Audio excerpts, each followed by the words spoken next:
Would you trade 3 years off the end of your life for £1 million? I mean, £1 million is a lot of money, but then 3 years is a lot of time to lose. But then you'd probably have a better quality of life. But then again, is £1 million actually life-changing? Yo guys, welcome back to my channel. You're here at Stay Stick with Kit, and today I'm gonna break down to you why successful women struggle to find a suitable guy that they actually like. Let's get it.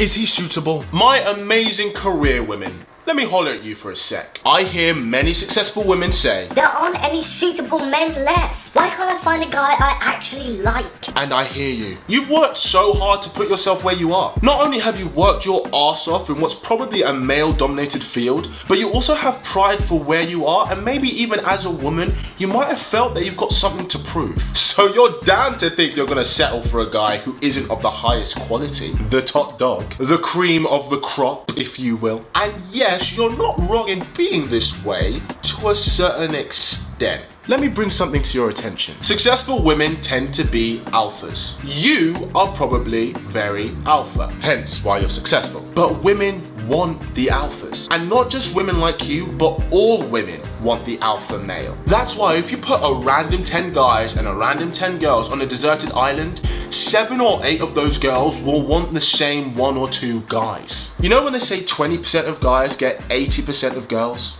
Yeah. It doesn't just match up that everybody just finds a pair. If only life was that simple. So if you're an alpha female, you're not gonna settle for anything less than the top 10%, right? Let me give you this example. Take a corporate company, and let's say the CEO of the company is a man and the vice CEO is a woman. Now that guy would happily date and settle down with the really gorgeous receptionist. We see that happen all the time. Now, do you think that vice CEO who's a woman would date and settle down with the attractive male receptionist? Hell no, she's not. She wants the guy who's the vice CEO of another company or the CEO himself. She will want to be with someone who she feels is her economic status or higher. Don't believe me? Take Beyonce, for example. A lot of people gave her slack for not leaving Jay-Z when she found out he cheated on her. Okay, Beyonce's net worth is like 350 million. What do you even do with that kind of money? But do you know what Jay-Z's net worth is?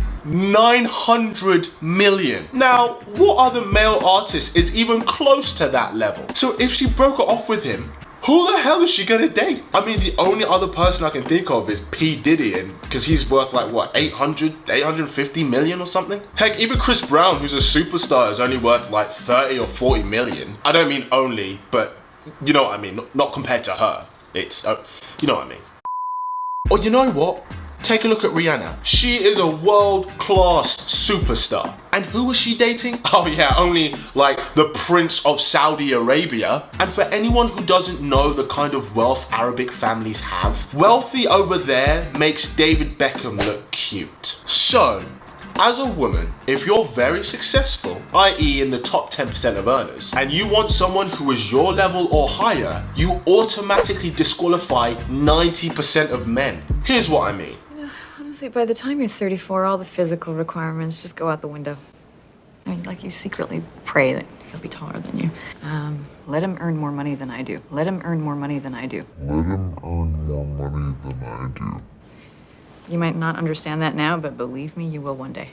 Now, a lot of women are like that. I mean, fair enough, women want a man who's their level or higher. But like I said, if you're in the top 10% of earners, then that only leaves you with the top 10% of guys. And that's fine. You just date those guys, right? But you don't. And here's why. Because either they're married, and those guys who are married got married way before they were anywhere near successful, or they're dating young, super attractive girls, going from one 22-year-old to the next, probably a few at the same time. And any guy who is ready to find a partner and settle down, they're not in the same economic success league. So then, what do you do? Well, the reality is, ladies, you have 3 options. You either 1, become the most nurturing woman in the world, because that's really hard to find nowadays, and guys will wipe that up in a hot second. 2, get into the best shape of your life and compete with the 20-something-year-olds. Or 3, you get used to the idea of being with a guy who is of a lower economic and financial status than you are.